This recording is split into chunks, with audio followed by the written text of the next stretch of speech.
Sorry about that delay, guys. Um, yeah, I just had to eat dinner, make up something really quick, and now here we are talking about impressive wins.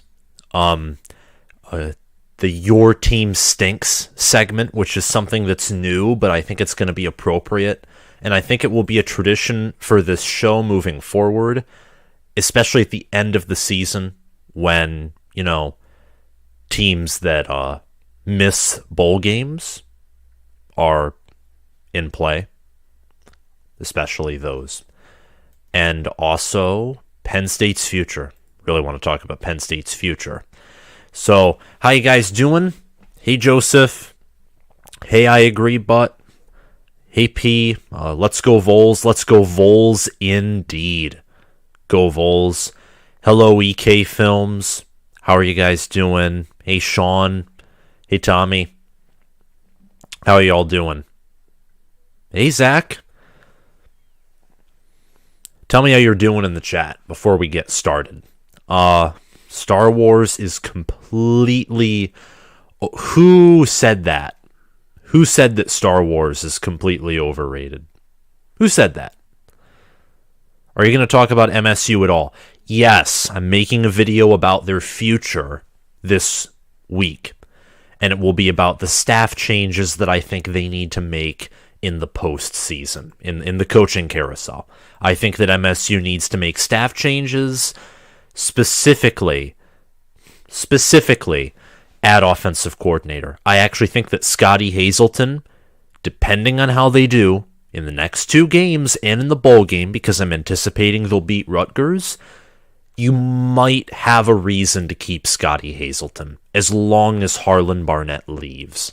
But offensively, MSU is a complete disaster. So I want to talk about staff changes that are made. I will be previewing whatever bowl game MSU plays in, and I will be previewing the Penn State game. I think I'll preview the Indiana game because the way my new video format, guys, is going, the way that whole thing is going, it'll allow me to make more videos and cover more Big Ten teams and cover at least one non-Big Ten game per week because the shorter segments, and that's what I'm doing, is I know you guys want me to cover more games, and I can shorten my videos and still go in depth while also talking about more games, because really what I've done is just trimmed fat and trimmed excess commentary from my preview and prediction videos and my reaction videos.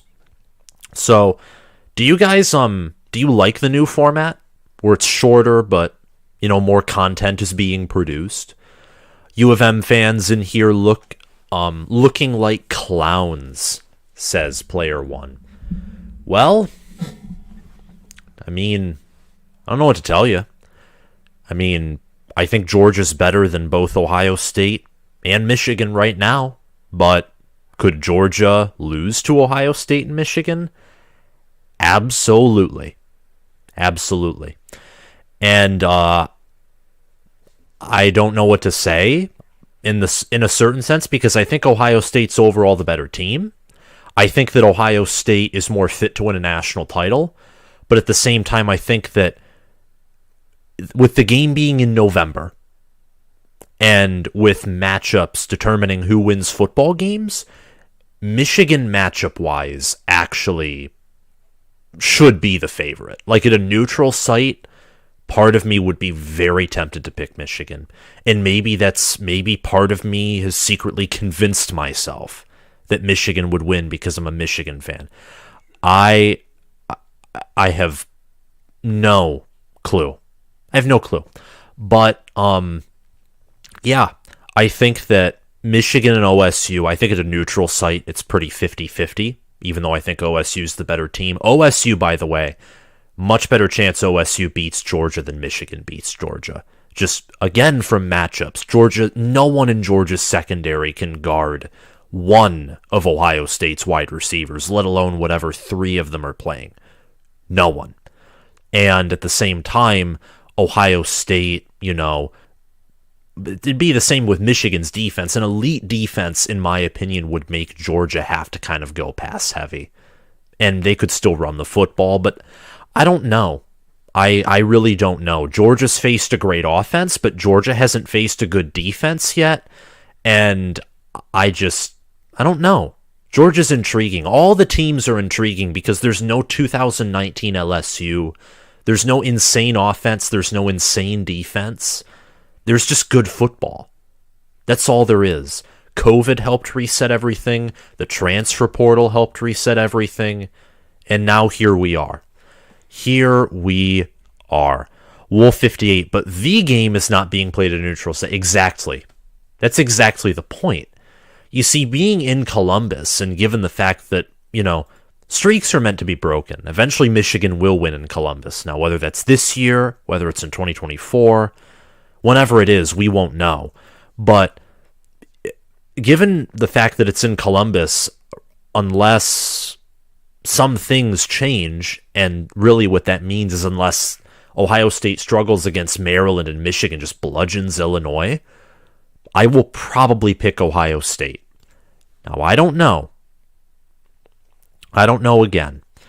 But I've seen a lot of Ohio State fans. They're like, they weren't worried about Michigan last year. Ohio State's better this year than they were last year. Michigan's also better this year than they were last year. But a lot of Ohio State fans are really worried about Michigan this year. And part of that makes me think that, it really was about it. A lot of it is mental.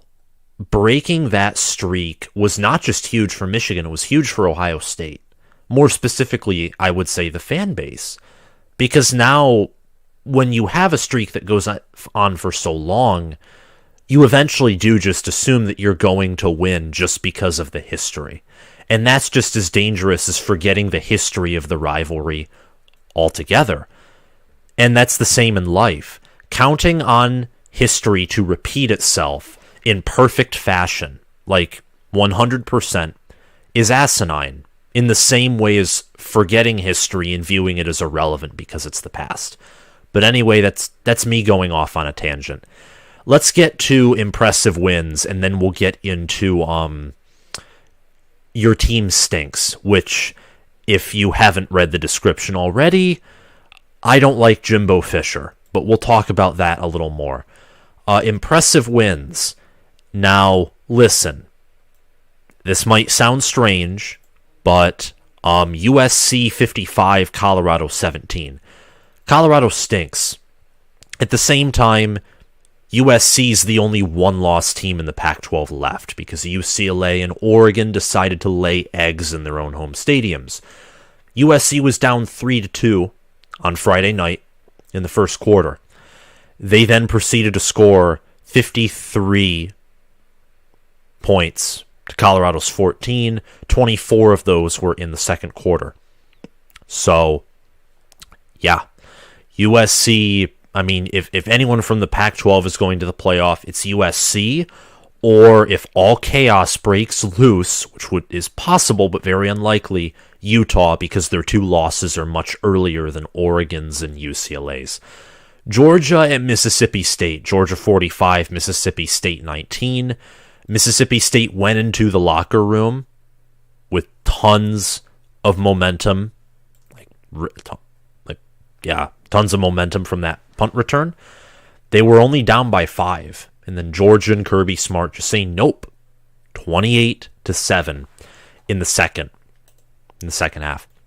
My concern for Georgia is, number one, is the fact that Ladd McConkey was their leading rusher, 1 carry, 70 yards, and a TD. Kendall Milton had 8.2 yards per carry, but McIntosh, Bennett, Dejon Edwards, and Branson Robinson had 3.2 yards per carry or less.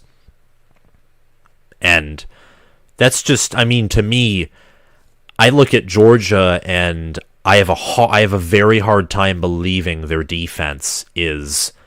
I just have a hard time believing their defense is as good as last year. And the picture is somewhat painted as that, but I really do think that part of that is the fact they haven't faced a team with a good defense. Tennessee's defense is decent. They're an average defense with an elite offense. The problem is Georgia has, at minimum, a great defense and great offense. My question is, what happens when Georgia faces a team with a good to great offense, like Michigan, or Ohio State, who has an elite offense, but both of those teams have good to elite defenses. I think Ohio State's defense is great. Michigan's defense is elite. What happens when Georgia faces a team with high competency and higher talent than Tennessee on defense?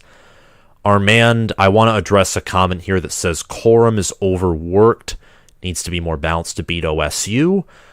Donovan Edwards, let me tell you something, has nearly 500 rushing yards. I don't know what to tell you outside of that. I think that he will definitely be used in that Ohio State game.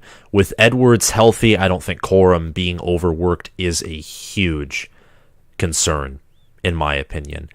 Michigan would beat Indiana by 56 points.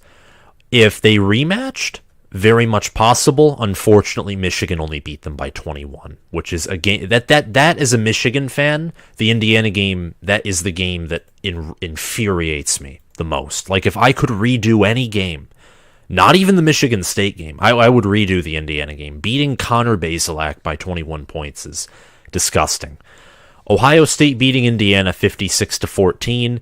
It's impressive in the same way USC beating Colorado was, not because of the actual game per se, but more so because of just their own individual achievement. Ohio State made sure to announce to the world that what happened against Northwestern was a fluke.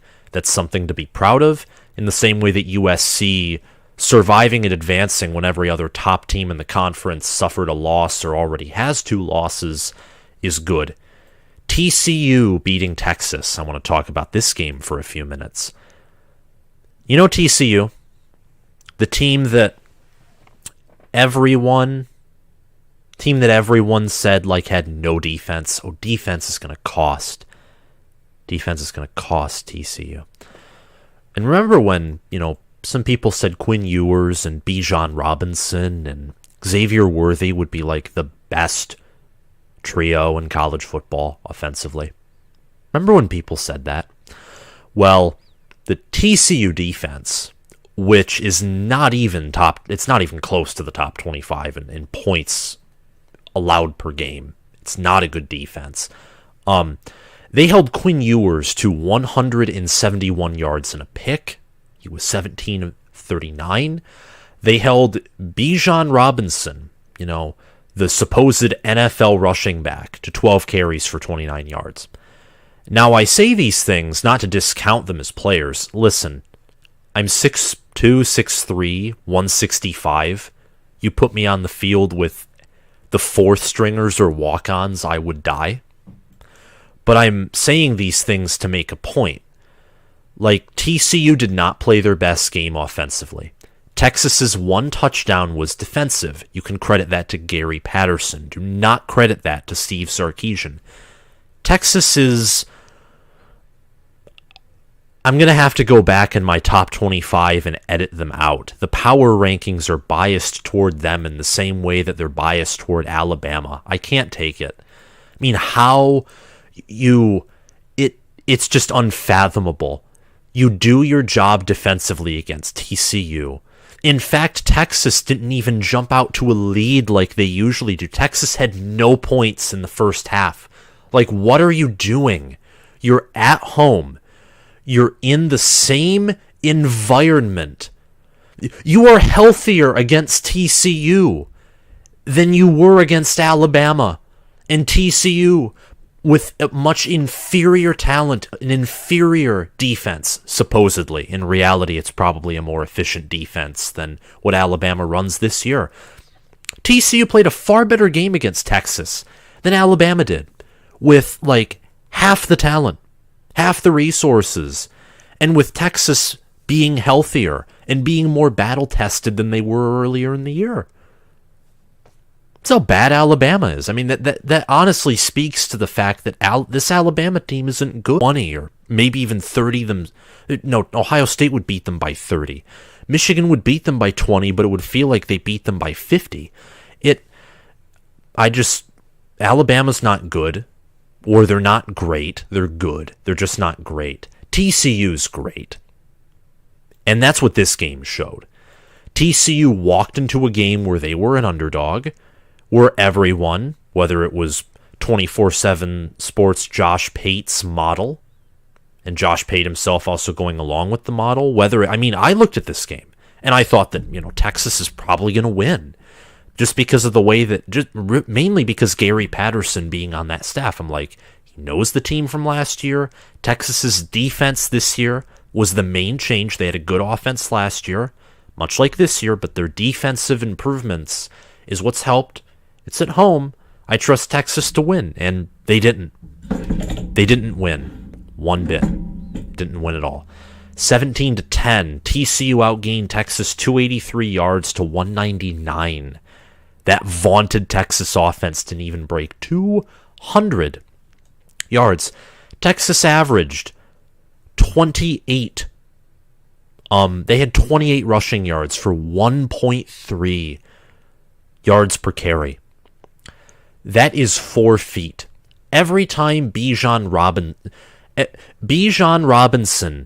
and Roschon Johnson, and this also factors in when Quinn Ewers was sacked, but whenever Texas carried the ball or ran it, they gained less total feet than the height of their bodies against a TCU defense that before this game was outside of the top 50 in efficiency. I digress. Let's read the chat, and then let's move on from impressive wins. Oh no, we got to talk about Washington, and Oregon, and Penn State and Maryland before we move on. But after that, we're golden. Let's check the chat. Wolf58, the problems with Texas extend far beyond the football team. Their problems include boosters and donors as well. Yeah, their culture, I don't know exactly what it is because I'm not a Texas football expert. But, yeah, I don't know what to tell you. I mean, Quinn Ewers doesn't look like Ryan Day wants him back, or at least he shouldn't. I mean, you have all the talent in the world. The offensive line is so much better than it was last year. You have Bijan Robinson. You have, in theory, one of the best wide receiver cores in the country. And you are a 1.0 prospect. And as a 1.0 prospect, you have the 46th QBR in the country. You have a 129.5 passer rating, which, by the way, Cade McNamara had a 140. And Cade McNamara, outside of the offense, outside of O-line and running back, I'd say, yeah, running back and O-line were better, but tight end, wide receiver, and Ewers still has a good O-line and running back. I mean, what are you doing? I don't know what it is with Texas. I mean, they just cannot stop tripping over themselves. It's inevitable. They're 6-4. They're probably going to knowing them, they'll probably win one more game, but finish 7-5. And then if they lose or win their bowl game, well, they'll still be, one thing's guaranteed. That is that Texas will be ranked top 10 in ESPN's FPI no matter what happens, and that they will get a top 10 recruiting class because they're in a state that automatically has high talent. Player 1, less of a chance than Illinois has versus U of M. I'd say it's about a pretty equal chance, given that Illinois has looked awful in their past 2 games, and Maryland has as well. Those 2 teams have really disappointed me. At one point, I thought they were top 25 teams. Okay, Kansas State beating Baylor 31-3 I thought was pretty impressive, especially since Adrian Martinez, once again, I don't know if he got benched or got hurt, but Will the Thrill Howard is back, and Will the Thrill Howard has a 92.2 QBR, 9 passing touchdowns, 1 pick, 717 yards, and a 167.8 passer rating. By QBR, if he was counted as a starter for most of the year, he would be first nationally. He also has 40 rushing yards for 2.5 yards per carry and 1 rushing touchdown, and he has no sacks. So Kansas State, and listen, Martinez this year, Adrian Martinez has been pretty good. He has a top 30 QBR. He has, I don't know how many, he has like 615 rushing yards, pretty efficient passing. He has a 131.4 rating, which isn't good at passing, but when you factor in Kansas State's system and rushing yards, it's pretty good. Kansas State's offense, a lot of potential with Martinez, Howard, Knowles at wide receiver, and Deuce Vaughn on the ground.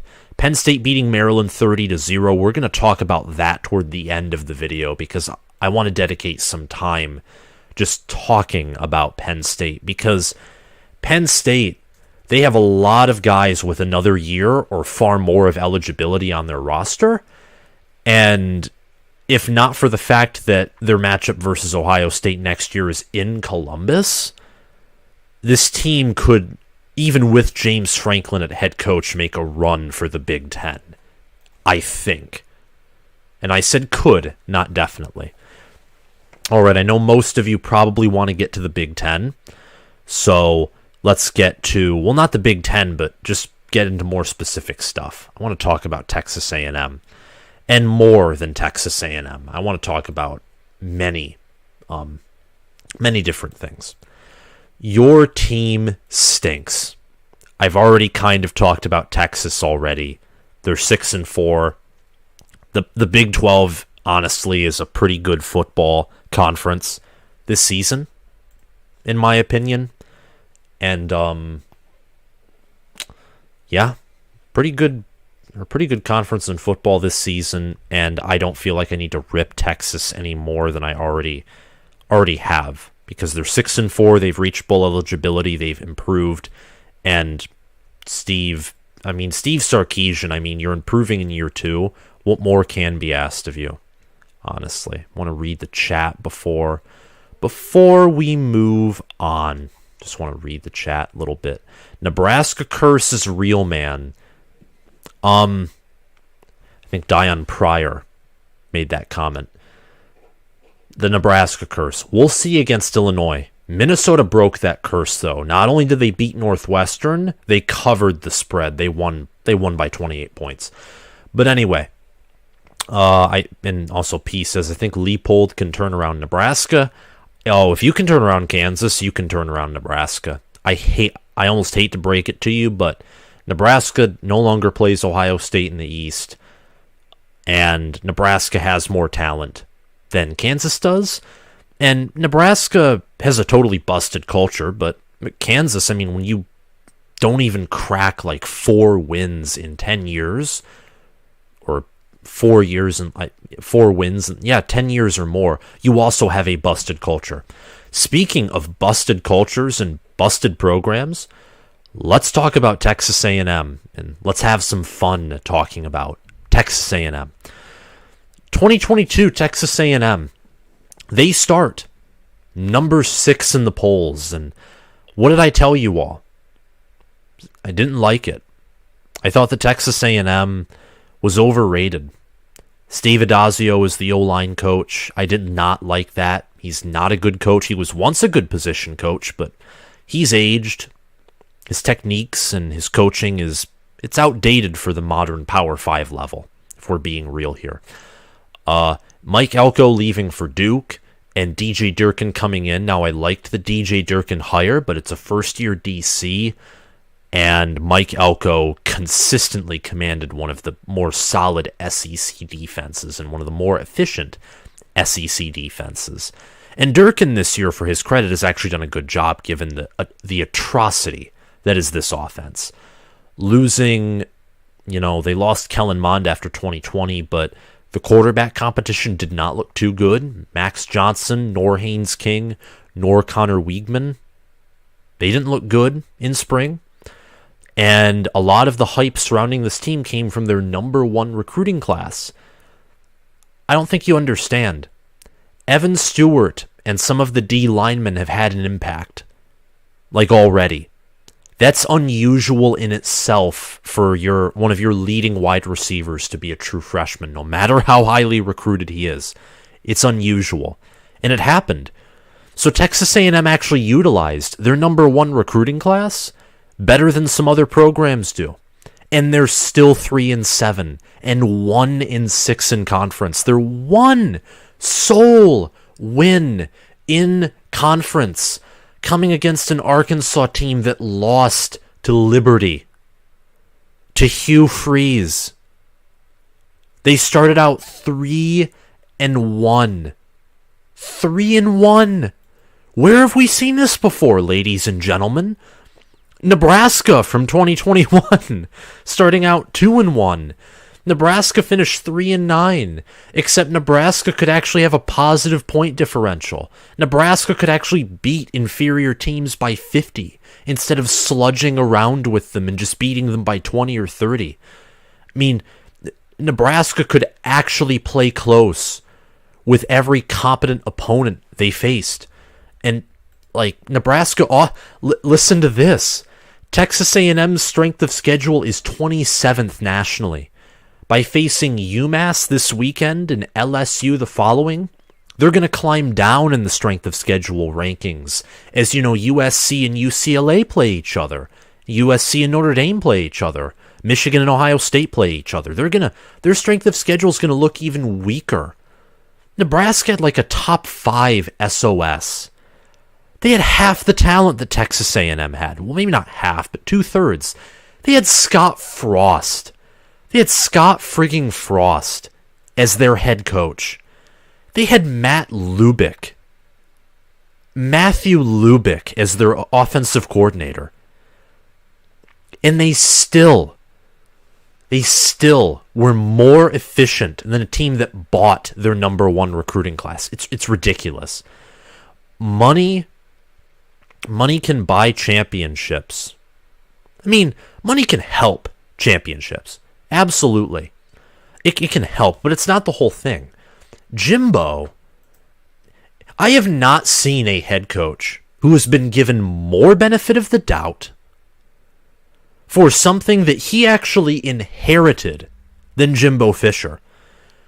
This is the first year. Think about this. This is really the first year where there are probably next to none, if not no, Sumlin recruits. And Jimbo Fisher is missing a bowl game. Kellen Mond, Sumlin recruit. He even played under Sumlin. It's not like he was recruited by him and stayed along for Jimbo. He was partially developed by Sumlin, Jimbo's best quarterback at A&M. Possibly Jimbo Fisher's second or third or fourth, but certainly in the top half of Jimbo's best quarterbacks in his head coaching career. I don't know what to tell you. They stink. They are rancid. Texas A&M is this. They are abhorrent to watch. I don't even want to listen to them. At least Iowa, with Brian Ferentz at OC, can win football games. They can win football games. I don't know how they do it, but they do. And Texas A&M, yeah, you play Alabama, but you beat Miami, Florida, who was ranked 13th. You beat Arkansas, who was ranked top 10 at the time, and we know that both of those teams were overrated now, but your losses were to Appalachian State, or Appalachian State. I don't know. Maybe I mispronounced that, but they're like a 4-loss team, 4 or 5-loss team. You lost. You got blown out by Mississippi State, who's 6-4. You lost to South Carolina, who Shane Beamer's a better coach than Jimbo Fisher is, from what I'm concerned at this point. But they're still 6-4. You lost to first-year head coach Billy Napier. You lost to Anthony Richardson out of all quarterbacks. You lost to Auburn without a head coach, with Rocky Ashford at QB. What even are you? What are you? I don't get it. You are paid. You are paid millions per year. You are paid millions per year. You're one of the highest paid head coaches in the nation. And you are so overrated. It's unfathomable. For the quarterback offensive guru that you claim to be, you are 108th in points per game. 108. 108 in points per game. Out of 131 teams. Your defense is 42nd in opposing points per game. Now, what that tells me is you have a good defense. The offense just puts you in horrendous positions. Yeah, Jack Harrington, Rocky Ashford. That right there describes everything you need to know. That's who Texas A&M lost to. I don't know what it is with Jimbo Fisher, but it's crazy. And I got the stats that I told you all, responding to our man who said Encyclopedia Sam. You can find these at sportsreference.com or any statistical website. I love statistics. I'm a numbers guy. I actually have a top 15 ranking that I have yet to release, and I'm going to make a video about it this week. But I use statistics and I use an equation to try and remove any bias. Like, really, remove any bias, whether it's not even like Big Ten bias, but just biased based on maybe I look at the AP poll, and since the AP poll ranks this team high, I rank them high. And I try and remove that using efficiency metrics, points per game, and game control things, and simple ranking system and football power index stuff, which isn't perfect. But like in the case of ESPN FPI being biased toward Alabama and Texas, me ranking Alabama and Texas lower than a lot of people rank them kind of helps even that out, per se. But, yeah. Your team stinks. Let's move on to the next team. And we'll probably talk about them a little less, but talk about the next team. Let's talk about what Jack Harrington just brought up. Oklahoma. A team that I didn't think was overrated, but several people called to be overrated, and I didn't listen to them, and I'm very sad that I did. First and foremost, to put in perspective of how bad Oklahoma is, if you are an Oklahoma fan, you lost to Texas by 49 points. End of discussion. It's trash. Points per game, 43rd in the nation. That's not the bad part.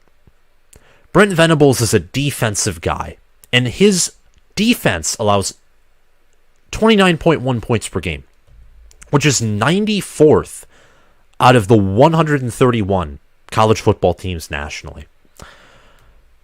They have the 8th strength of schedule, so much better strength of schedule than Texas A&M, and they're still in the fight to go bowling. So if you defend Jimbo Fisher but make fun of Oklahoma, go away.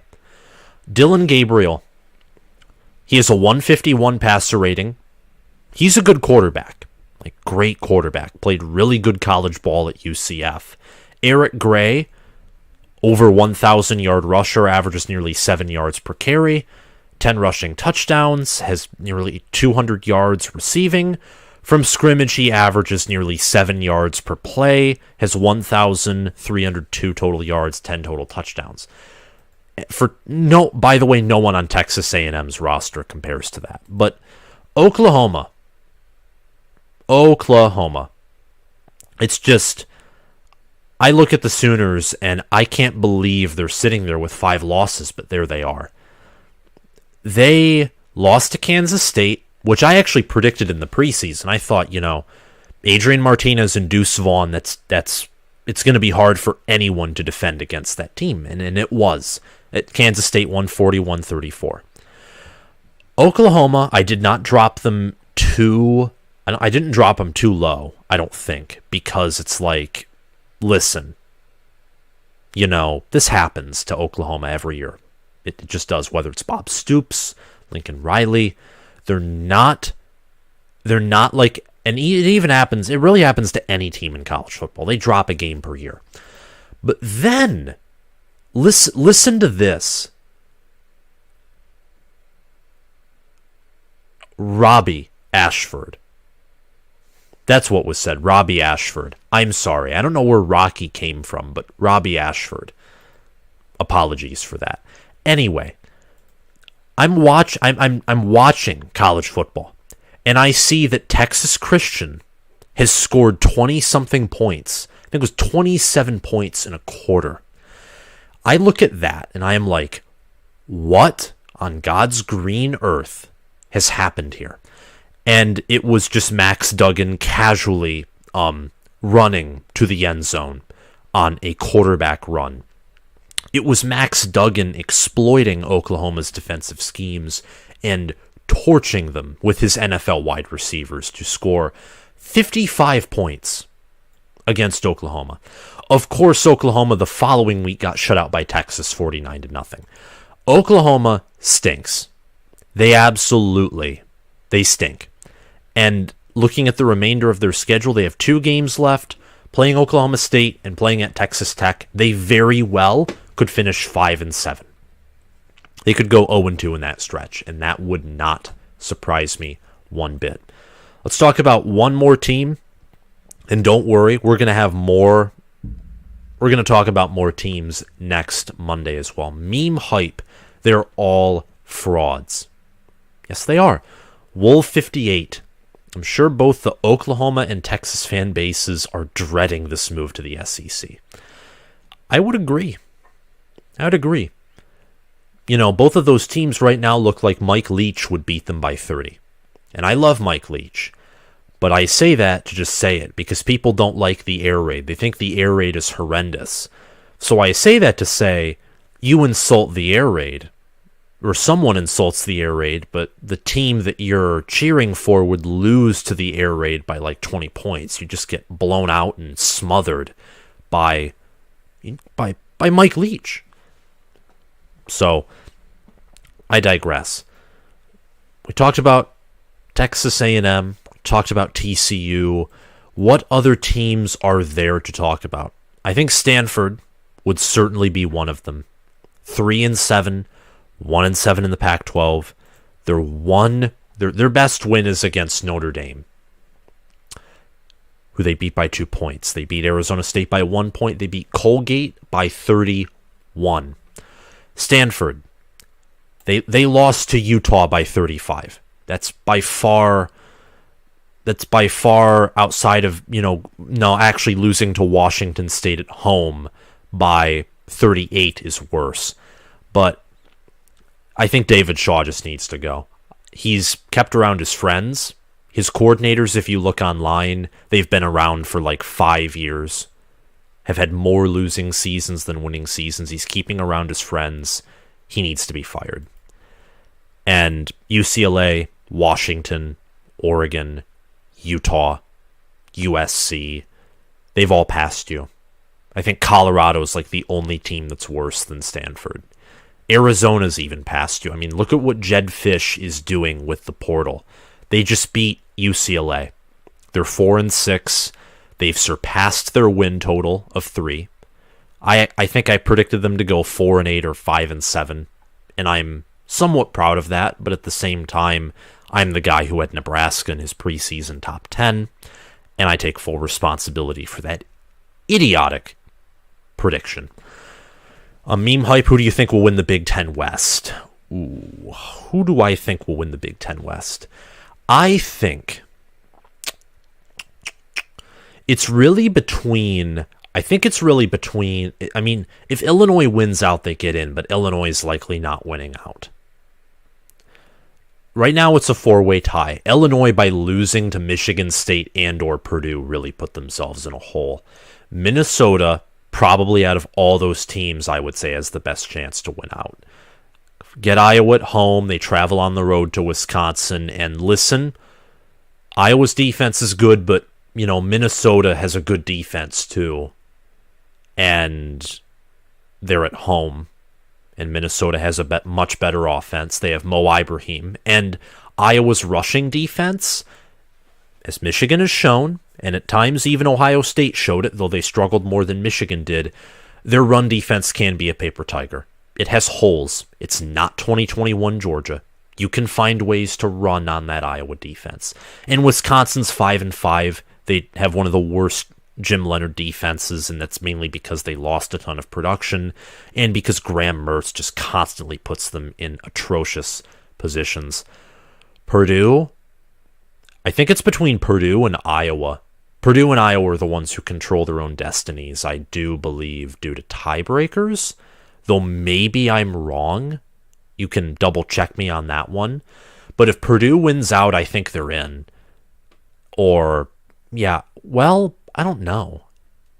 Yeah, I think if Purdue wins out, they're in. Or maybe if Iowa wins out, they're in. I don't exactly know. I would bet Iowa.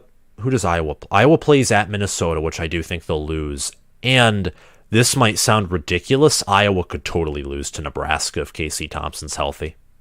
They could totally lose that game. I don't trust Brian Ferentz. If they do make it to Indy, that's absolutely memed. And that just shows how bad the divisions are. I think Minnesota or Purdue makes it. That's my prediction.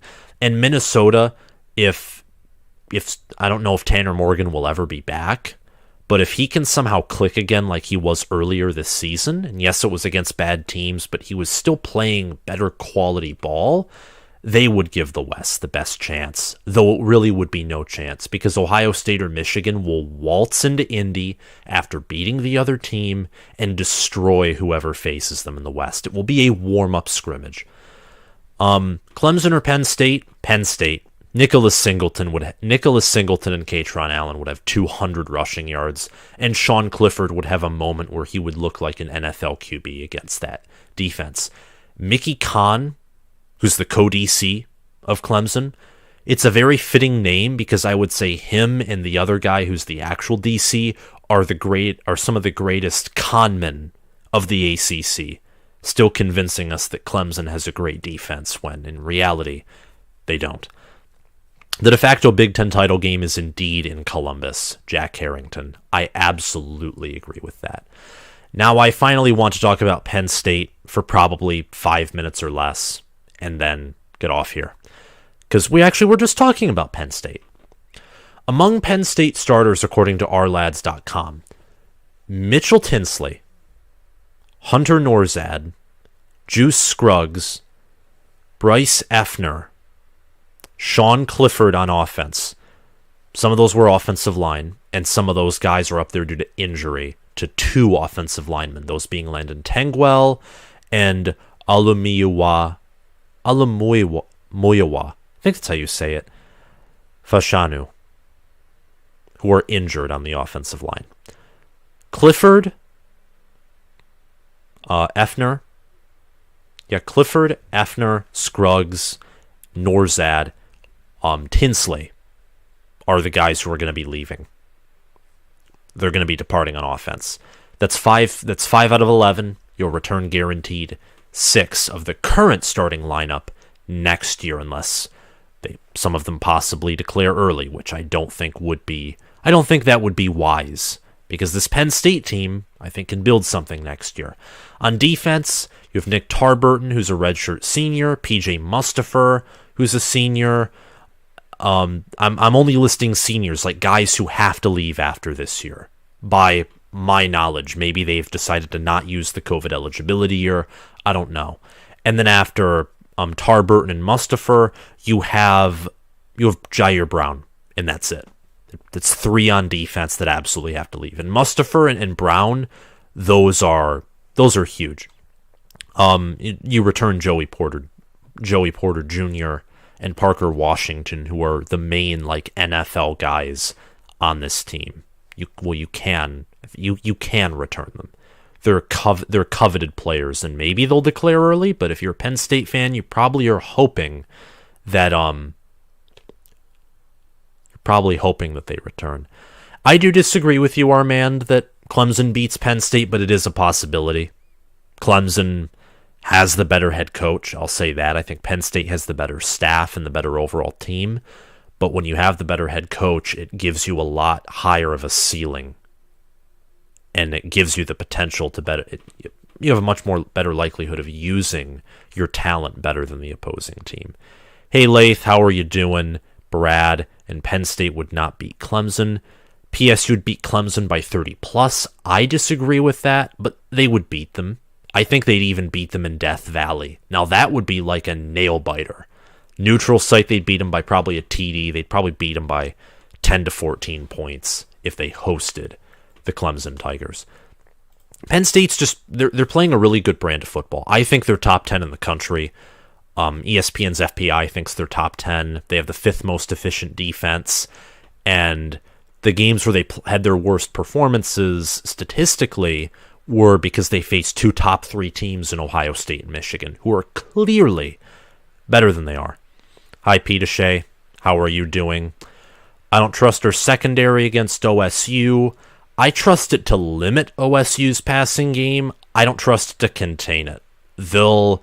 Even last year, they did get one big play on us, Lath, and I think they'll do that this year again. They'll at least have one long touchdown. That, I think, is a guarantee. It's a guarantee. And Brad, the defensive line for Clemson is good. Penn State's O-line, though, has lived past its traditional reputation. And what I'll close off with this video is saying that Penn State, if James Franklin, which, he hasn't changed yet, but he can. He was a guy who did good things at Vanderbilt. He won the Big Ten once in 2016. He's constructed a staff around him before that's really helped him win games. If this staff can gel together, Manny Diaz in year 2 proves himself to be a better DC than I think he is. Mike Yurcich in year 3 really gets everything rolling. And Penn State's also been recruiting at a high level recently. Give that highly touted top 10 Penn State recruiting class, you get them in here for an extra year with a lot of returning production. Penn State could contend for being top 2 in the Big Ten next year. They very well could be. They very well could be contending for top 2 of the Big Ten next year. And that's what I wanted to say about Penn State. They beat Maryland 30-0. They held Talia Tagovailoa to 74 passing yards. They had 413 yards to Maryland's 134. Nicholas Singleton had 122 rushing yards on 11 carries. And they outscored Maryland 27-0 at halftime. And before then, they beat Indiana 45-14. I mean, they've been playing, they're peaking. You know how Ohio State and Michigan are peaking? Penn State's peaking. They're playing better and better football. This team I actually expect to probably go, I'd say 10-3 or 11-2. They're not losing more than one game for the rest of the year. I probably expect them to go 10-2, reach a New Year's Six Bowl, and win that New Year's Six Bowl by single digits. And enter the preseason of next year and the postseason of this year with some nice momentum. Poach a new staff member to upgrade their staff, and get some better recruits, and head into 2023 feeling really good. And that's all I'm going to say for this video, guys. Thank you all for watching. It's nice to hear from you, Armand. It's nice to see all of you here. Thank you, Brad, for commenting often. Same with Chimichanga Guy and Meme Hype and Player One and any other person who's commented often. Thank you all for being engaged tonight. Thank you guys for watching. I'll see you all later. Thanks, and have a great night. Bye-bye.